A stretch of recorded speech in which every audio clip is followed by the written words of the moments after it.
On today's video, we're going to look at the third frontier of Lost Kingdom 135. That is 279 against 311 with a little bit of help from 313. That is the right bottom area. We're going to look at a little bit of their day one as well as some massive work they did on day two. Everything and anything of that area in this Lost Kingdom. Of course, if you haven't yet, make sure you're subscribed to the channel and you turn on the bell. Slap a like on the video. And you know, from here on out, enjoy the video.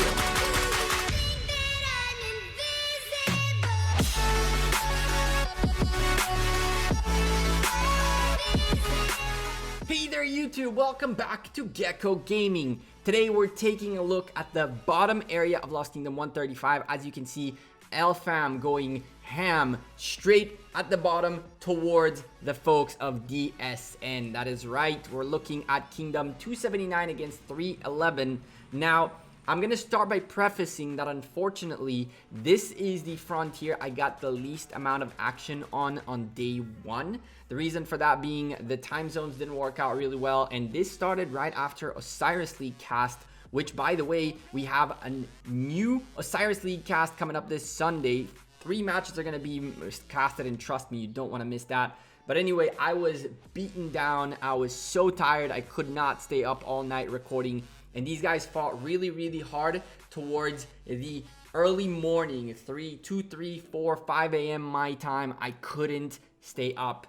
So the first day worth of warring is not very visible in here, but I can summarize to you guys a few of the things that happened, and we have much more action as we will transition into day 2 of this Lost Kingdom. Not exactly day 2, it would be technically the Monday of Lost Kingdom, even though this craziness happened on Sunday.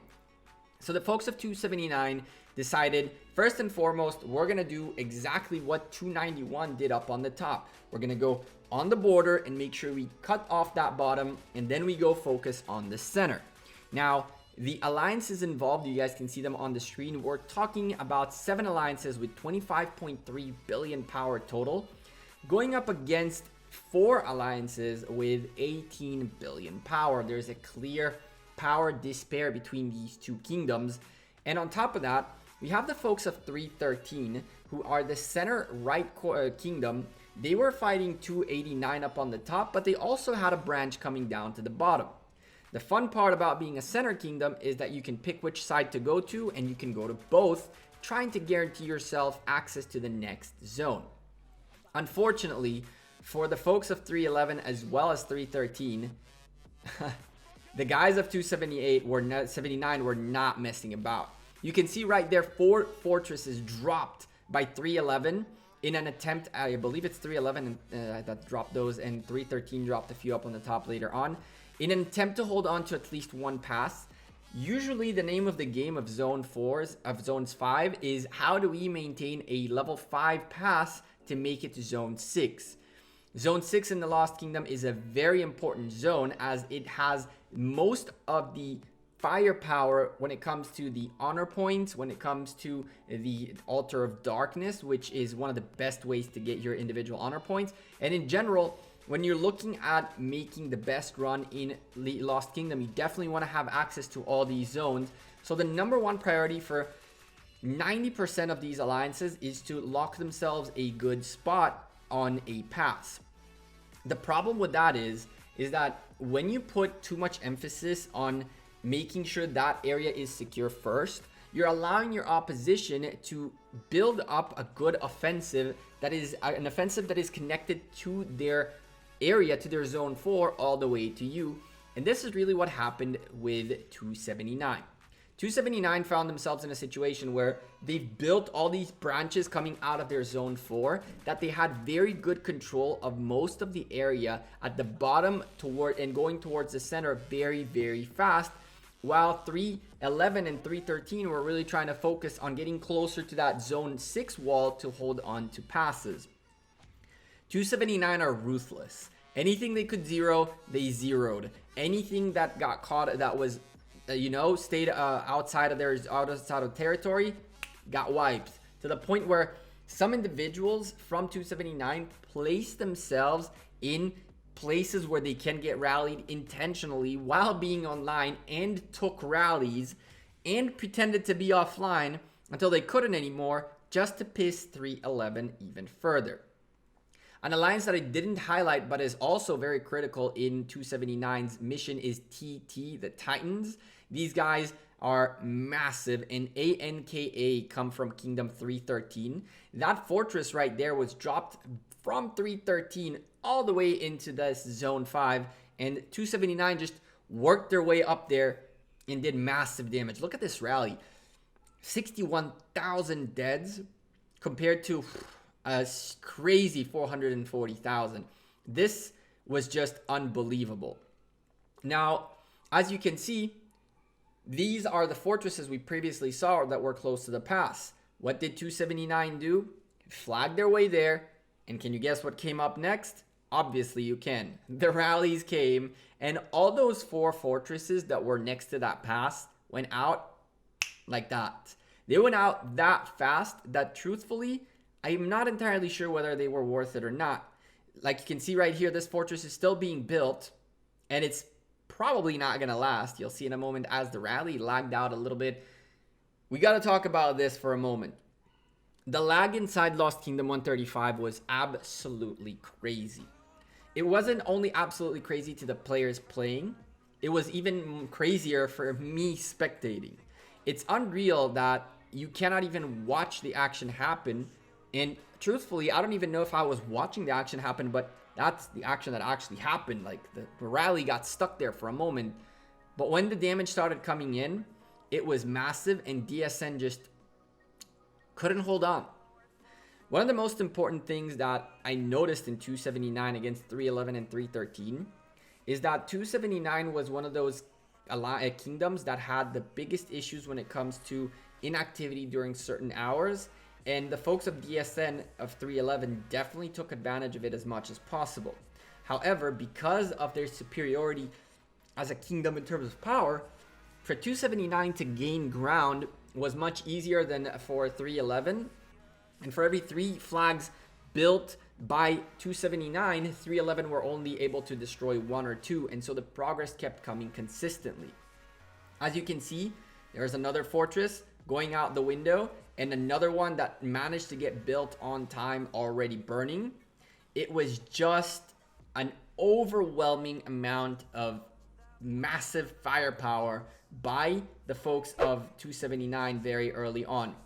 And you can see the rallies in an attempt to do something. DSN2 hitting a flag and losing their minds off. 506,000 deaths compared to 81,000.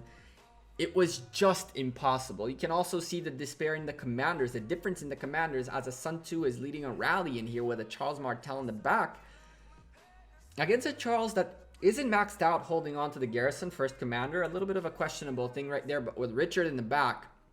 And boy, oh boy, this guy right here decided he's a hero. He swarmed the life out of this flag. And look at all these tier 5s he lost. This guy alone, with his swarm on the flag, which I don't understand why he did it, lost a good 500,000 plus troops. This guy also 100,000 out the window. Here's another march of that same dude previously.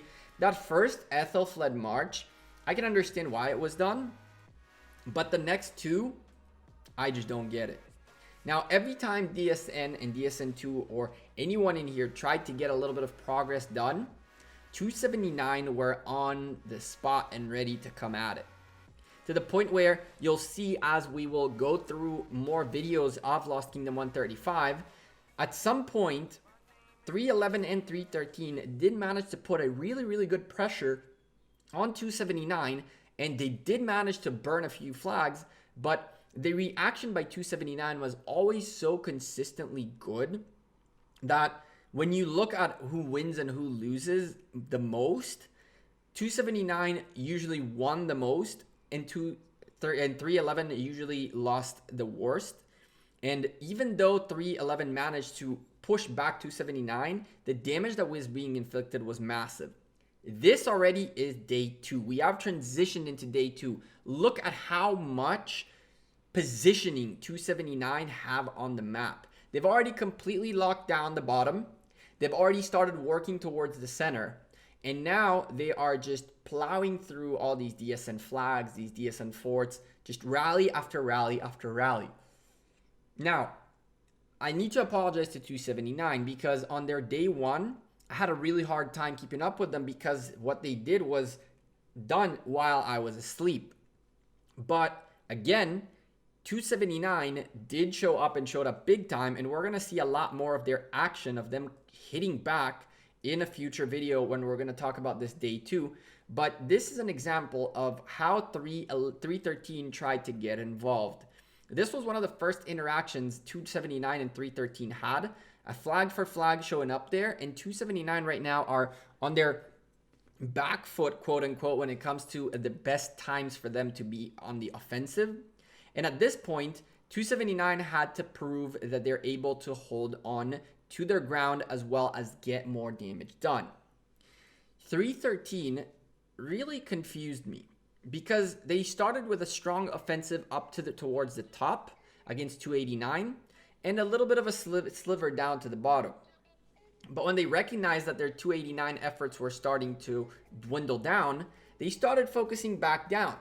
The problem here is when you are a kingdom like 313, which is not the strongest kingdom within these kingdoms, they're at about 18.5 billion power when it comes to the 4 alliances that are the main alliances, going up against 25 plus power alliances, 25 plus billion power worth of alliances. You really can't allow yourself to split your power. Why?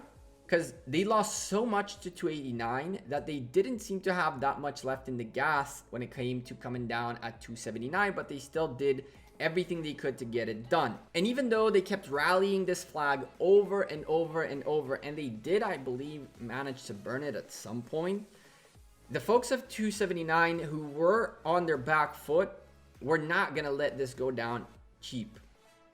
We've mentioned this in the past quite a few times. Lost Kingdom is all about how much you lose and how much you're willing to lose in order to win. For the folks of 279, they knew that at this point in time, for them to aggress was not the best time.